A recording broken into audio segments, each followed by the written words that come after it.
Grabar. Bueno, muchachos, vamos a seguir con lo que es los ejercicios de arrastre y sustentación, como habíamos quedado en la clase pasada. Si tienen alguna duda o han tenido alguna duda hasta ahora, por favor me lo comunican. Y si no, pues bueno, inicio. Ok, un ciclista puede pedalear en una carrera nivelada sin viento a 10 metros sobre segundo.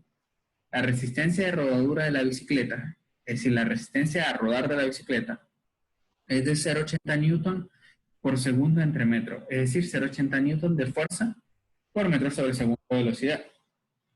Para el conjunto del ciclista más la bicicleta, sabemos que el coeficiente de arrastre A es igual, no sé por qué se me comió la unidad, discúlpenme, es igual, debe ser, vamos a ver, el coeficiente de arrastre, vamos a ver si está bien colocado. Coeficiente de arrastre A. ¿Dónde lo tengo? Ya, denme un segundo porque es que hay una variable que está como rara. Ah, no, el coeficiente de arrastre por el área. Es esto. La masa del ciclista es de 80 kilogramos y la de la bicicleta es de 15 kilogramos. Si el ciclista se encuentra con un viento de cara, es decir, que le pega en la cara directamente de 5 metros sobre segundo, desarrolla una ecuación para la velocidad del ciclista. Indicación. Se obtiene una ecuación cúbica para B. B. Obtenga el valor de la velocidad. C. Porque la solución no es sencillamente 10 menos 5 es igual a 5 metros sobre segundo, como se podría suponer en un principio. Entonces, bueno, vamos a sacar los datos, por decirlo así.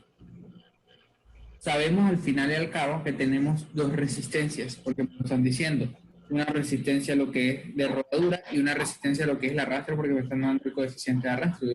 Sabemos que tiene arrastre al poder andar y estar en contacto con el aire, por decirlo así. Entonces sabemos que la fuerza completa, la sumatoria de la fuerza, sería la sumatoria de la fuerza del pedaleo más el de arrastre. La fuerza del pedaleo se calcula como la C de rodadura por velocidad y la de arrastre como ya veníamos viendo.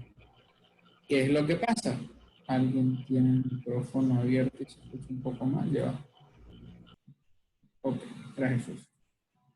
Entonces, ¿qué pasa? Que sabemos que la de arrastre va a ser la completa cuando está, ¿sí? Cuando está a la velocidad del tiempo, va a ser la velocidad del ciclista más la velocidad del viento. ¿Cómo dice aquí? Entendiéndose como la velocidad relativa a la suma de las velocidades del ciclista y la velocidad del viento. Entonces, obviamente, esa fuerza de arrastre va a tomar en cuenta ambas velocidades.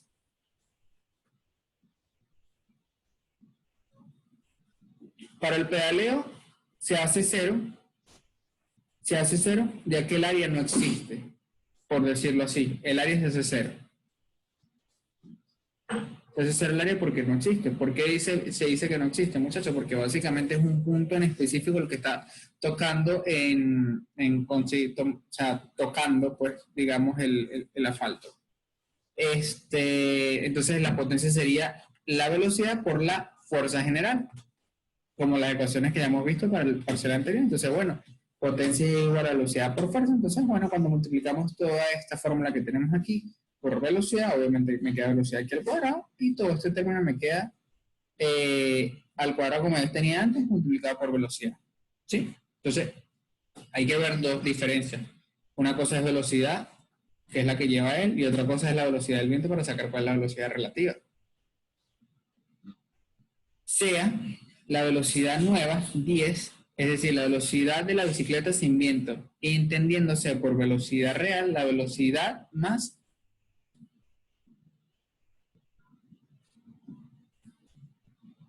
la velocidad normal más la velocidad del viento. Esa sería la velocidad real que se tiene.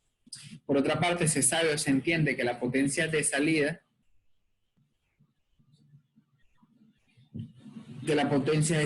o arranque del ciclista será cero, con o sin el viento de frente. por lo que está iniciando el movimiento. ¿Qué quiero decir eso? Cuando es una potencia de salida está cero porque está en reposo. Como tiene que partir del reposo, eso es un punto o digamos que un razonamiento para poder resolver el ejercicio porque asumimos un punto de igualdad, ¿sí? ¿Sí me explico por qué cero? Por favor, necesito confirmación o negación de si me entienden esto. No, profe. ¿No? ¿No entiende eso? Profe, ¿puedo No, profe, no repetir? entiendo. Cuando usted tiene un carro y va a arrancar, ¿cuál es la potencia que necesita? ¿Haya viento o no haya viento? Si no ha arrancado.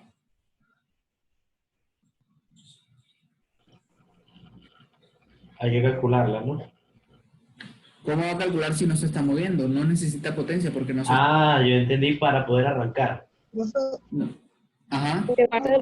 Sería la misma potencia del carro, ¿cierto? No, en ese caso en específico no habría potencia, por decirlo así, porque es que está en reposo. Entonces partimos como de lo que está en reposo. Ah, ok, ya entendí. La potencia Entonces, cuando está en reposo. básicamente, en el instante antes de que se inicie el movimiento, ¿cuál va a ser la potencia necesaria? Cero. No Cero, cero, importa que tenga claro. viento, que no tenga viento, no importa, porque él está ahí. A eso es lo que se requiere y ese es el punto el cual se va a hacer, a partir del cual se va a resolver el ejercicio. Se hace una igualación de la potencia con el viento, sin viento, perdón, y la potencia con la velocidad real.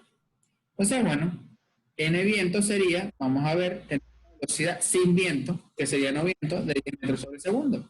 Esta es la que estaríamos utilizando aquí, potencia de no viento de 10 metros sobre segundo, y lo igualamos a la otra. Entonces, bueno, me queda esta que está aquí y esta que está aquí.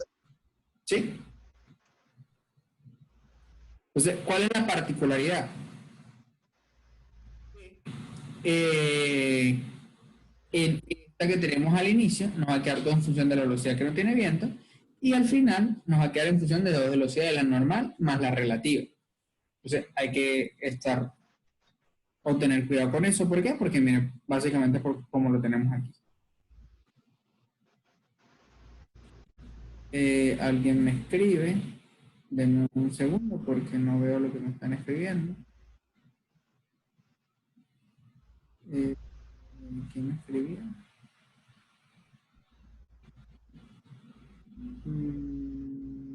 Cónchale, no puedo ver lo que me escriben. Nada, profe, solo que se escuchó un poco entrecortado. Profe, están diciendo que se escucha entrecortado. Ok, ¿y ustedes me escuchan? Hay veces No, que se escucha se entrecorta entrecortado. un poquito, pero sí se escucha bien, pues. Yo sí escucho bien, profe. Bueno, puede ser problemas de, obviamente en los hogares de nosotros. Acuérdense que estamos en Venezuela, lastimosamente. Entonces, bueno, vamos a partir de aquí. Después el despeje matemático en función de la variable b, que es la que se necesita encontrar, queda esto que tenemos aquí. O sea, es un despeje matemático. Se necesita que quede todo en función de b. Como se ve, se dio una pista. Indicación, se obtiene una ecuación cúbica para b. Entonces, bueno, ya a partir de ahí se halla ese, obviamente hay que hacer un despeje. Se llega a esto, ¿por qué? Mira, me queda velocidad normal, la normal, al cubo, velocidad al cuadrado, multiplicada por la velocidad del viento, y velocidad a la potencia 1 y un término independiente. ¿Sí?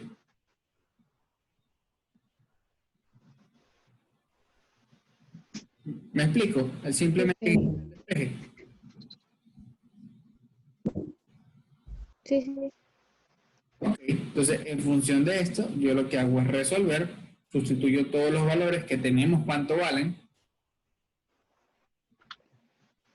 y me queda esta ecuación de esta forma. Bueno, en esta ecuación yo voy a ver cuánto vale, nada que es 741,3, que es esta que tenemos aquí.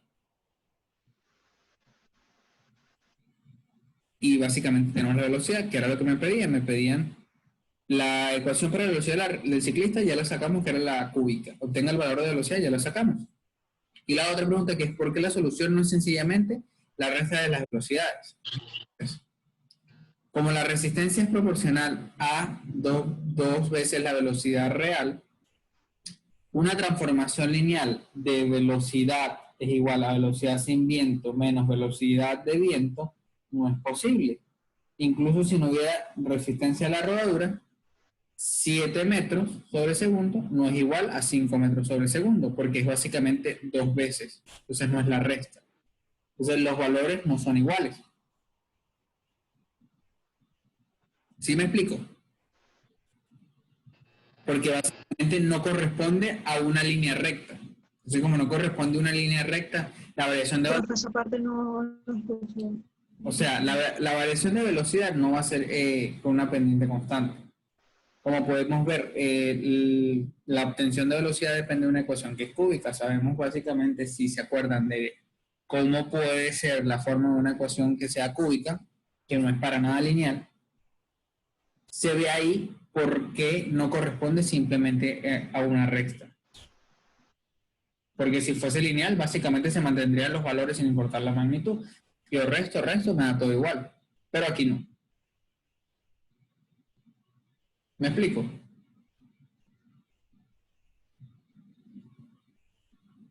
Con el simple hecho de encontrar esta ecuación ya lo sabemos. O se debería entender. Profe, una pregunta. Ujú. ¿En el examen será en MATCAT o a mano? Todo es en MATLAB. Y para sacar esa ecuación cúbica con la calculadora. No. ¿Por qué? No entiendo. O sea, pero cuando lo montemos todo en MATCAT, Ujú. lo vamos, o sea, sacamos así la ecuación misma como usted lo puso. Yo la puse simplificada, o sea, usted quiere decir para encontrar esto como tal. Y ajá, sí, exacto, y tomamos el valor positivo y ya. Sí, lo que pasa es que yo lo hago simplificado, pero ustedes simplemente agarran y colocan aquí y le dan cuánto vale esto. Ok, está bien. O sea, en función a lo que está declarado y le va a salir todos los valores. Ok, está bien. Lo que Gracias. pasa es que si yo se los mando todo largo, me estoy concentrando en algo que es matemático. Y bueno, son cosas que Claro. se deben saber porque estamos en sexto semestre de ingeniería y bueno, el proceso matemático de carpintería ya no es motivo Sí, de... exacto, por eso usted lo hace más resumido y nos manda más lo del ejercicio, ¿sí entiendo? Está bien, Exacto. gracias. De nada. Bueno, pasamos al siguiente ejercicio. Es raro, Valentina, porque hay personas que me escuchan bien. Yo No lo sé si... escucho, pero medio como distorsionado, pero sí sé. Deme un segundo, decir algo en específico, ¿ya va? Bueno, Deme un segundo. Deme un segundo, ya va. Que tengo unos audífonos, tengo un pequeño problema con el... Ah, entonces sí debe ser eso, profe. Ya va. ¿Ahora? No, tiene que hablar Escúchame. bastante para notar la diferencia. ¿Escucha mejor?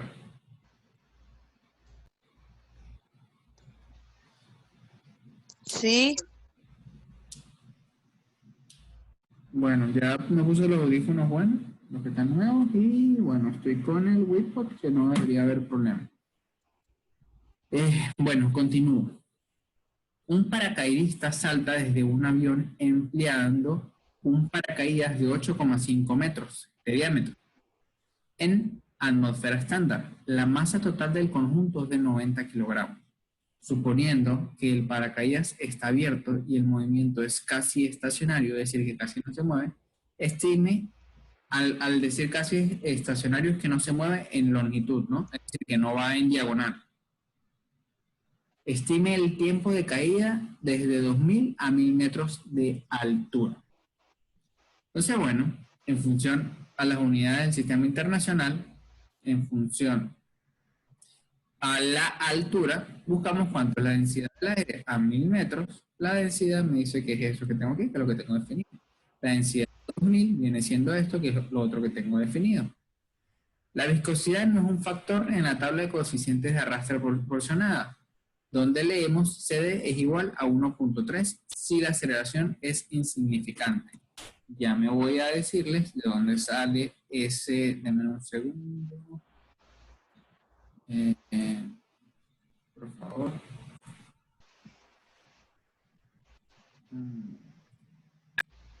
Denme un segundo. No, estas están las diapositivas. Estoy yendo por donde no era, 4.4.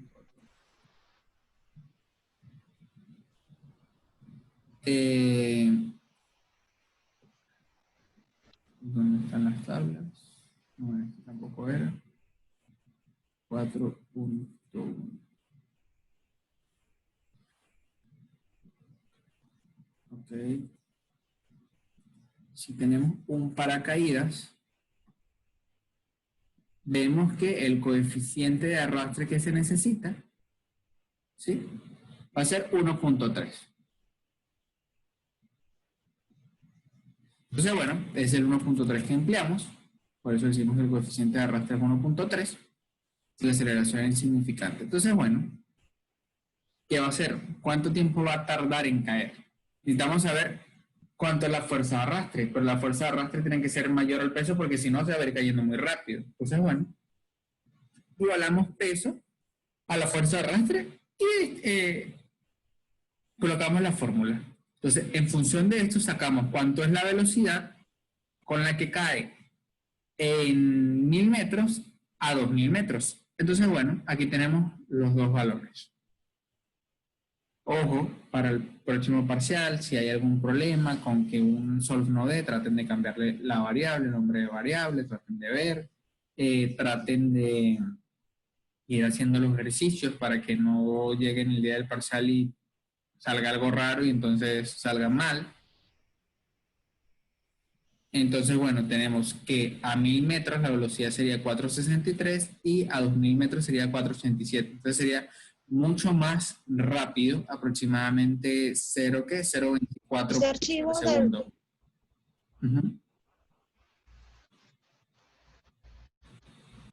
Ese archivo de...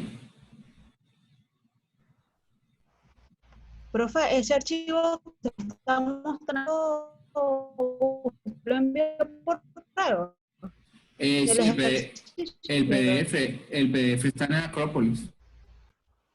En Acrópolis. Ah, ok. Lo que pasa es que tengo problemas con no había podido ir en Acrópolis. Pero Sí, pásenos sí, sí. el archivo marcado, profe, ¿Para qué? para copiarnos. Ah, no. Ok, continúo. Entonces, por lo tanto, el cambio de velocidad es muy visible.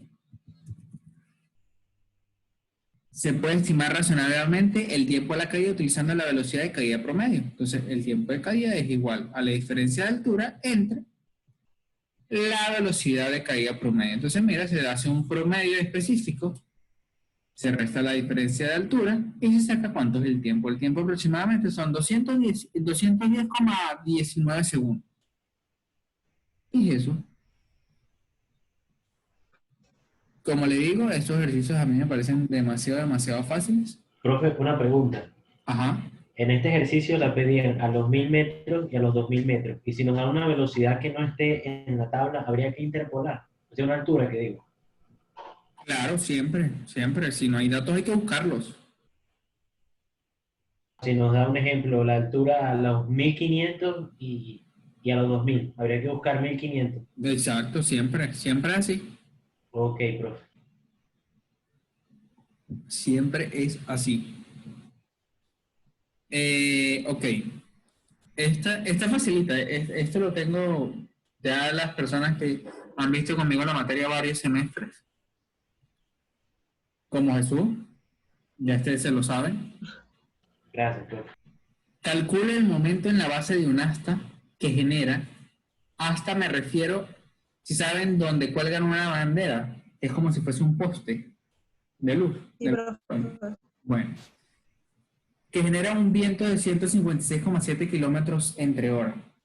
La asta consta de 3 secciones, cada una de 3 metros de largo. Es decir, supongo, tiene 9 metros, está dividida en 3 pedazos.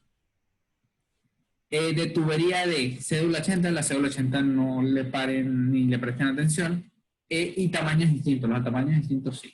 La sección inferior es de 6 pulgadas, la de medio de 5 pulgadas y la de más arriba de 4 pulgadas. La viscosidad dinámica es esto y eso que se da, y la densidad. ¿A qué me quiero decir eso? Imagínense el asta de 9 metros, está dividida en 3 tramos, cada uno de los 3 tramos tiene diferente diámetro, es decir, diferentes secciones transversales medidas.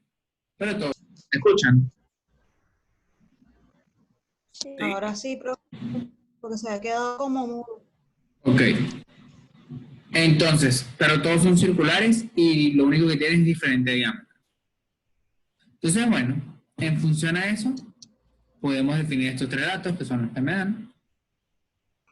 Podemos definir también el largo, ay Dios, que son 3 metros de cada uno, ¿sí? Yo estoy sacando aquí que para todo yo tendría que sacar de una forma u otra lo mismo. Tendría que sacar cuánto es la fuerza de arrastre, ¿sí? ¿Qué pasa? Yo lo voy a hacer como si fuese una tablita y ya les voy a explicar por qué. Vamos a ver el número de Reynolds. El número de Reynolds va a ser velocidad entre viscosidad y eso se va a multiplicar por el largo, por el diámetro, ¿cierto? Sí, Entonces, bueno, yo hago esta función del número de Reynolds que queda nada más para multiplicar por el diámetro. Entonces, en función del diámetro, yo saco el área, necesito el área, claro está, saco el número de Reynolds, Reynolds por el diámetro, Reynolds por el diámetro, Reynolds por el diámetro para cada uno de los 3. Esto es el tubo de 1 pulgada, de 4 pulgadas, el tubo número 2 de 5 pulgadas y este es el tubo número 3 de 6 pulgadas. Entonces, en función de esto, yo saco cuánto es el área para cada uno de ellos y cuánto es el número de Reynolds para cada uno de ellos, ¿sí? Entonces, ¿por qué necesito el número de Reynolds? Mira, porque con el número de Reynolds que yo voy a entrar a esta gráfica que tenemos aquí, yo voy a poder obtener cuánto es el coeficiente de arrastre de cada uno de los distintos perfiles de tubería. Entonces, para la tubería 1, que es la de 4 pulgadas, yo estoy llegando que tengo un número de Reynolds de 3,32 por 10 a la 5. Yo voy a agrandar esta imagen.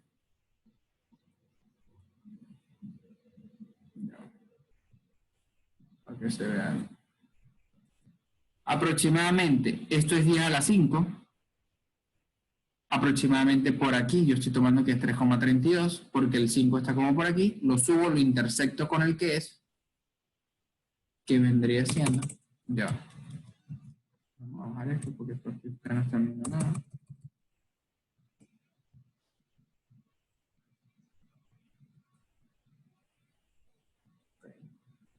Ajá. Vemos que tenemos un cilindro liso, ¿sí? Entonces lo intersectamos. Lo intersectamos de una vez, longitud entre diámetro. Vamos a hacer algo. Vamos a verificar el parámetro que sale aquí, que sería largo entre diámetro. No, bueno, sería 4 inches. Da 29, ¿verdad? Y aquí me están diciendo que para una relación de 5 debo utilizar esta curva de abajo, que es la punteada. Si la relación tiende a infinito, pues no tengo que utilizar esa, sino la que está completamente marcada. Obviamente, como me da mucho mayor a 5, me da 29, tengo que utilizar la que está completamente marcada, por eso intersecto con esa curva en específico. Entonces, bueno, yo intersecto, veo aquí, me da aproximadamente 1,1. Lo hago con el otro, que me da 4,15. 4,15 vendría siendo más por acá, lo intersecto y me da como 1,05. Y lo hago con el último que me da 4,98, obviamente que ya es casi, lo voy a asumir como si fuera 5, intersecto en la misma curva y me da 0,70. Bueno, tengo los 3 valores aquí. En función a esos 3 valores, yo me voy a calcular ya la fuerza de arrastre, que es K. K yo lo definí como un parámetro que sería un medio de la velocidad por la densidad, perdón, un medio por la densidad por la velocidad al cuadrado, la velocidad que me dan. Entonces, bueno, ese valor simplemente me queda multiplicarlo por el coeficiente de arrastre de cada una de las tuberías y por el área de cada una de las tuberías. En función a esto, hay los distintos fuerzas de arrastre para cada uno de los tramos de distinto diámetro del asta. En función a ello, yo ya tengo mis fuerzas. Entonces, el yo ya tener mis fuerzas es que me digan, ya, pum, pum, pum.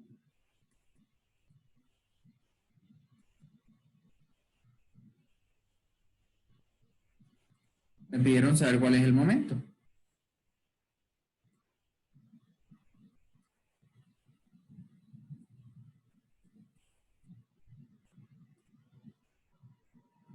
Entonces, esto que yo lo pongo aquí, que esté empotrado, supongamos. Entonces, bueno, hay una fuerza que viene en este sentido. Hay otra fuerza que viene en este sentido y hay otra fuerza que viene en este sentido. ¿Sí?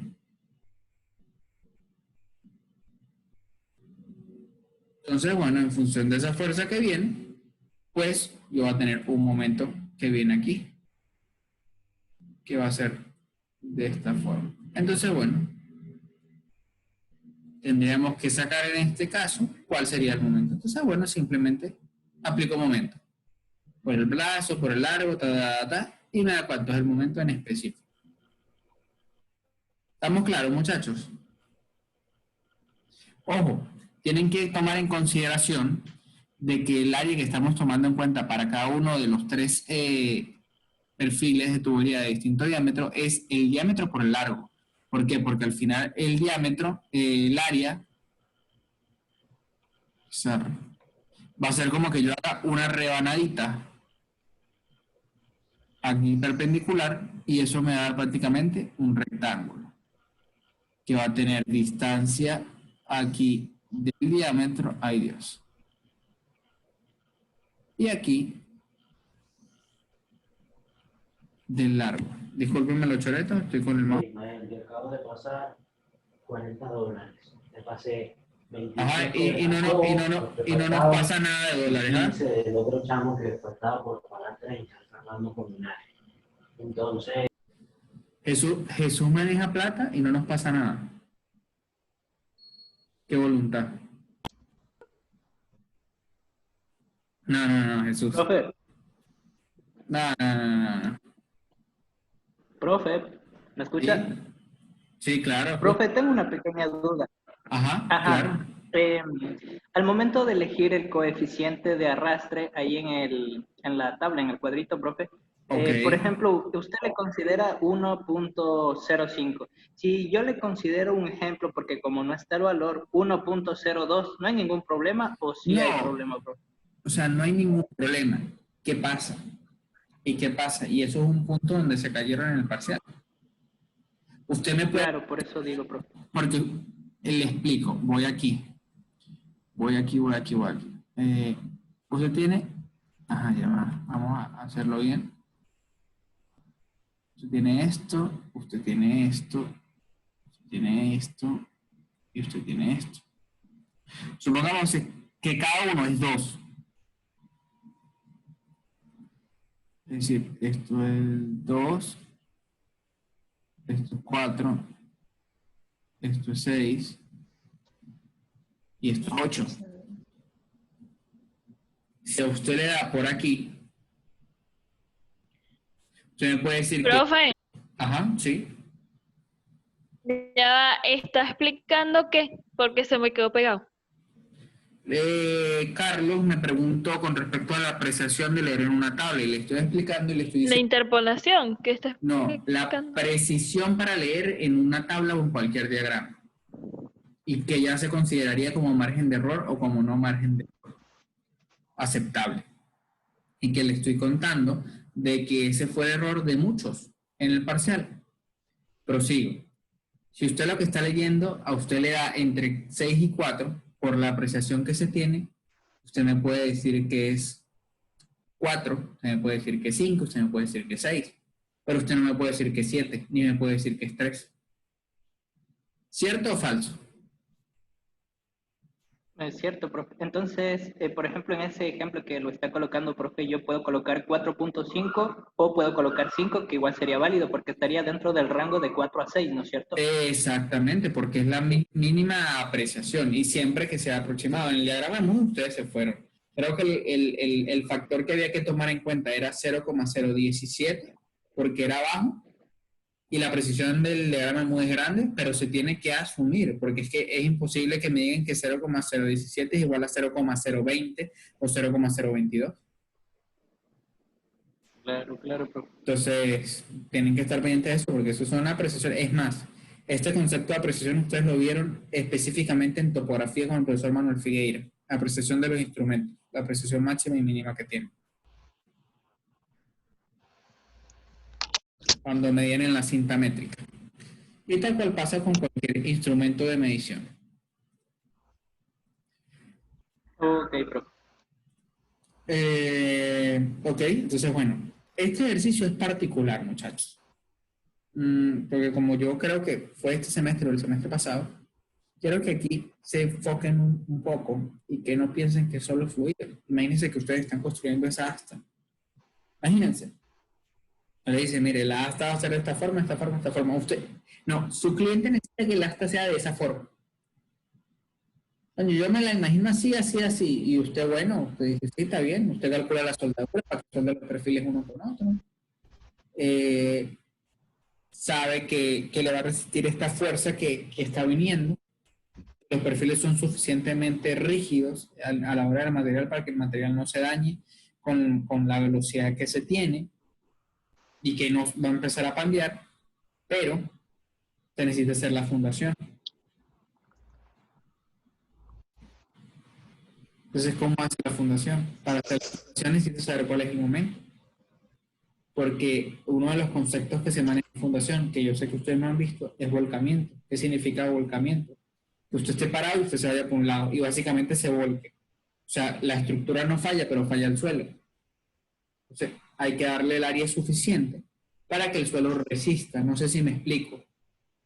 Si un suelo tiene un esfuerzo, término que ustedes saben y manejan de resistencia de materiales, un esfuerzo de 1 kilo por centímetro cuadrado, ¿cierto?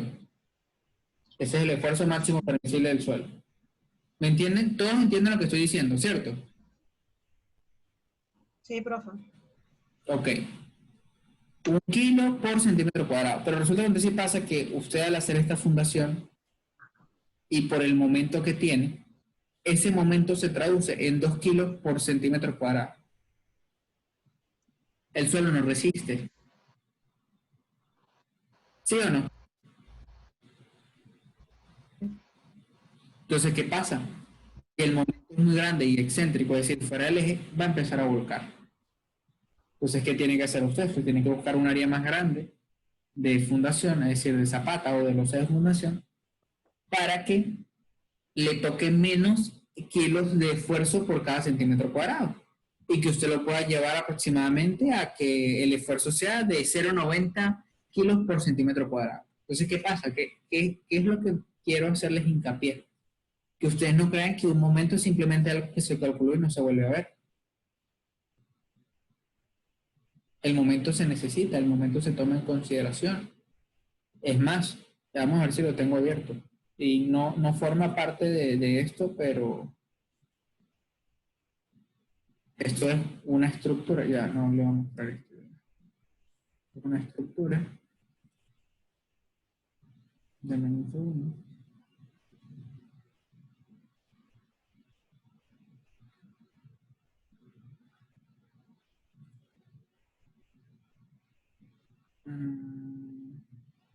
Esto es una estructura de un edificio con escaleras, con losas, con vigas y todo. Y yo estoy diseñando la losa. ¿Y qué le pido yo? ¿O qué estoy necesitando para diseñar la losa? Y se lo digo para que vea que todo está colindado y todo está anexado en la ingeniería. Déjenme que cargue un segundito. Estoy pidiendo el momento. Esto que ven aquí es un diagrama de corte y momento. Bueno, no, de corte y momento no, de momento. ¿Cierto? Si saben que es de momento por la forma que tiene, que es parabólico. Sí, profe. Entonces, el hecho es, y con respecto a ese ejercicio que les estoy dando, que con ese momento ustedes van a enseñar otra cosa y siguen dándole, pues. Entonces, que porque sea fluidos, no significa que de una forma u otra no está conectado, colindado con lo que es el resto de la ingeniería. Y por eso es tan necesario que ustedes vayan manejando todos los conceptos, como qué es potencia. Ustedes potencia lo debieron haber visto en física, qué es fuerza, qué es velocidad relativa, aceleración relativa, velocidad, a veces se me fue el nombre, pero la que es velocidad angular, aceleración angular, todo ese tipo de cosas porque estaban ahí viendo. Se va a cerrar la sesión, ya abro una nueva y continuamos, ¿sí?